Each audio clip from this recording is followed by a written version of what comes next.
اس کے دو اصول ہیں. نمبر ایک، تدریج سے اصلاح ہوتی ہے، ایک دم نہیں. نمبر دو، اصلاح کا عمل گھر سے شروع ہونا چاہیے. Charity begins at home. اب میں مثال دے رہا ہوں. دیکھیے، شراب کی حرمت کے ضمن میں 3 درجوں میں حرمت ہوئی ہے. سورہ بقرہ میں فرمایا گیا یسألونک عن الخمر والمیسر قل فیہما اسم کبیر ومنافع للناس واسمہما اکبر من نفعہما. بات ختم. اے نبی، یہ آپ سے پوچھ رہے ہیں شراب اور جوئے کے بارے میں. سے کہہ دیجئے ان دونوں میں بہت بڑے گناہ کی بات ہے، اگرچہ لوگوں کے لیے کوئی نفع بھی ہے، لیکن ان کا گناہ نفع سے بہت بڑھ کر ہے. اشارہ دے دیا. بہت سے صحابہ نے اسی آیت پر شراب نوشی ترک کر دی. جو معلوم ہوا وچ وے دی ونڈ از بلوئنگ، اب ہوا کا رخ کیا ہے، کہاں جا رہی ہے ہوا. پھر آگے سورہ نساء میں آیت آگے ولا تقربوا الصلاۃ وانتم سکارى. دیکھو اگر تم نشے کے اندر ہو شراب کے تو نماز کے قریب مت جاؤ. پتہ نہیں تم کیا کہنا شروع کر دو، تو غالب کی عشقیہ غزلی پڑھنی شروع کر دو کھڑے ہو کر، کیا پتہ. ایک اور مل گیا پوائنٹر. نماز جیسی شے سے روکنے والی شے جو عماد الدین ہے وہ تو بہت بری شے ہوئی. بہت سے لوگوں نے اس کے بعد چھوڑ دی. پھر آخری آیت آئی ہے یا ایھا الذین آمنوا انما الخمر والمیسر والانصاب والازلام رجس من عمل الشیطان.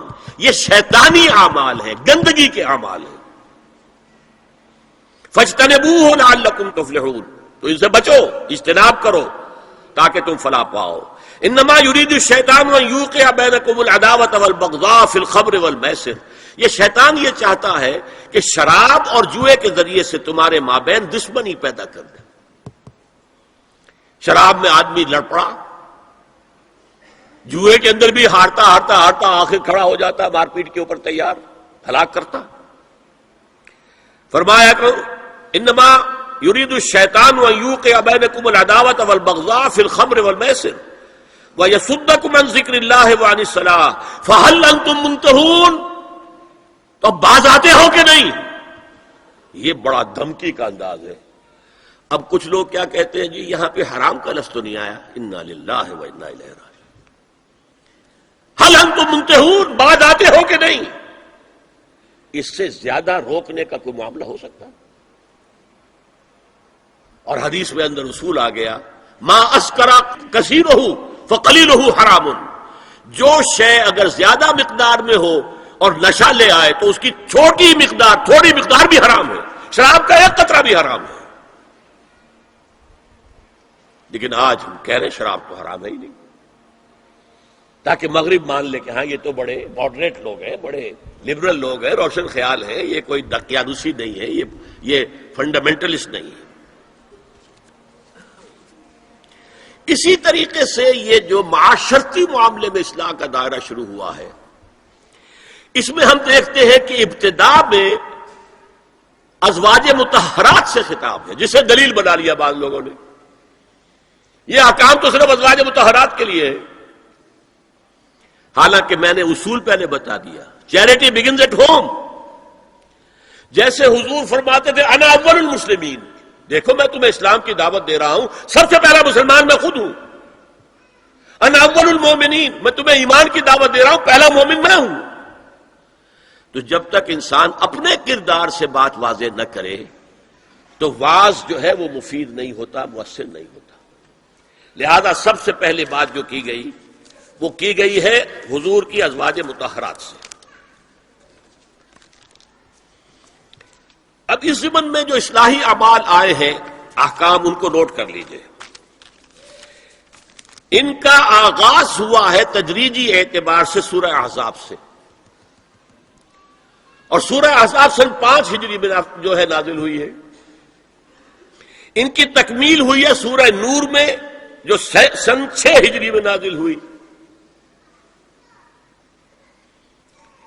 اور ایک بہت خوبصورت بات کہی، یہ مولانا امین احسن اصلاحی نے مجھے بتایا کہ ان کے استاد حمید الدین فراہی نے یہ کہا کہ سورہ احزاب میں گھر سے باہر کے پردے کا بیان ہے.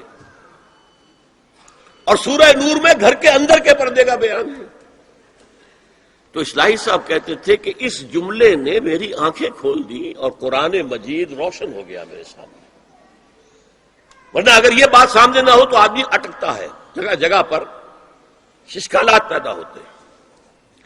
دیکھیے سورہ احزاب میں کیا کیا گیا.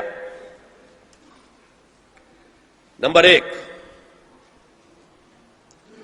پہلے خطاب ازواج مطہرات سے، بعد میں عام کر دیا گیا. نمبر 2، بتایا گیا کہ عورت کا اصل کردار کیا ہے، اس کی اصل جگہ کیا ہے، گھر. نمبر 3، استیزان کے حکم کا آغاز ہو گیا کہ گھروں میں اجازت لیے بغیر داخل نہ ہو. لیکن یہاں بھی صرف نبی کے گھر کی بات ہوئی ہے، عام نہیں. پھر محرموں کی ایک چھوٹی فہرست ہے جو سورہ احزاب میں آ گئی ہے، اور گھر سے باہر کے پردے کا حکم آ گیا ہے. یہ سورہ احزاب میں ہے. سورہ نور میں استیزان اب عام کر دیا، کسی بھی گھر میں داخل مت ہو جب تک اذن نہ لے لو. یہ دیکھیے تدریج، پہلے حضور کے گھروں میں داخل نہ ہو، اب کسی بھی گھر میں داخل نہیں ہو سکتے بغیر استیزان کے. اور احادیث مبارکہ میں اتنی سختی آئی ہے، میں بعد میں آپ کو بتاؤں گا. دوسرے یہ کہ گھر کے اندر پردہ جو محرموں سے پردہ ہے، محرموں سے پردہ. محرم کون ہوتا ہے یہ سمجھ لیجئے. محرم وہ ہے جس سے کبھی بھی کسی شکل میں کسی حالت میں شادی نہ ہو سکے. اب ایک آدمی جو ہے اس کے گھر میں فرض کیجئے کہ ایک بہن ہے، تو اس بہن کی دوسری بہن سے وہ شادی نہیں کر سکتا. اگر وہ بیوی مر گئی تو کر سکتا ہے کہ نہیں؟ اس لیے وہ محرم نہیں ہے، نامحرم ہے. سالی نامحرم ہے. آپ کا بھائی ہے، اس کی بیوی ہے، بھابھی ہے آپ کی، آپ دیور ہیں، بھابھی سے شادی تو نہیں کر سکتے. لیکن اگر بھائی کا انتقال ہو جائے تو آپ شادی کر سکتے ہیں. تو شادی ہو سکتی ہے تو وہ محرم نہیں ہوا، وہ نامحرم ہے. محرم صرف وہی ہے جس سے کبھی کسی حال میں شادی کا امکان نہ ہو. اس کی ابتدائی فہرست جو ہے سورہ احزاب میں ہے، تفصیلی فہرست جو ہے وہ سورہ نور میں ہے. اب دیکھیے گھر کے اندر بیٹھنے سے متعلق کیا بات کہی گئی. بزار اور ترمذی میں حضرت عبداللہ ابن مسعود سے نبی ایک صلی پر یہ ارشاد نقل ہوا ہے، ان المرأۃ عورۃ، عورت چھپا کر رکھنے کی چیز ہے. ہمارے ایک نوجوان ساتھی نے ایک دفعہ مضمون لکھا تھا بڑا پیارا. انہوں نے کہا کہ قرآن مجید میں جو اشارات ہیں، حور مقصورات فی الخیام، وہ حوریں جو ہوں گی وہ خیموں کے اندر ہوں گی، وہیں رہیں گی.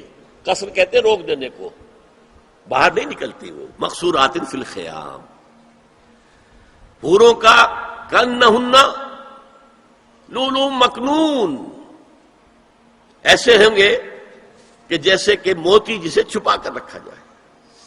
عورت چھپا کر رکھنے کی شے ہے. المرأۃ کلھا عورۃ، عورت کہتے ہیں اس کو ہے جسے چھپا کر رکھا جائے. ان المرأۃ عورۃ فاذا خرجت، جب وہ گھر سے نکلتی ہے، استشرفھا شیطان، اب شیطان جو ہے اس کو طاق میں رکھتا ہے. واقرب ما تکون برحمۃ ربھا وہی فی قعر بیتھا، وہ اپنے رب کی رحمت سے قریب ترین ہوتی ہے جبکہ اپنے گھر کے بھی کسی اندرونی حصے میں ہو. صحن میں ہوگی تو شاید ادھر ادھر کے کوٹھوں سے نظر پڑ جائے.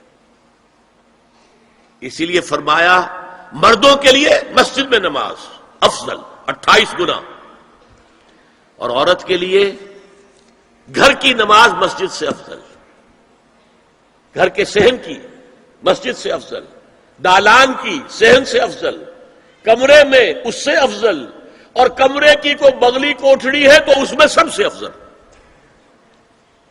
یہ احادیث نبی اکرم صلی اللہ علیہ وسلم. مزاج ہے نا، اس سے بن رہا ہے، ایک معاشرت وجود میں آ رہی ہے. یہ ساری چیزیں کیوں آ رہی ہیں؟ اور سنیے، عبداللہ ابن احمد ابن حنبل نے زوائد الزہد میں اور ابن ابی شیبہ نے ابن سعد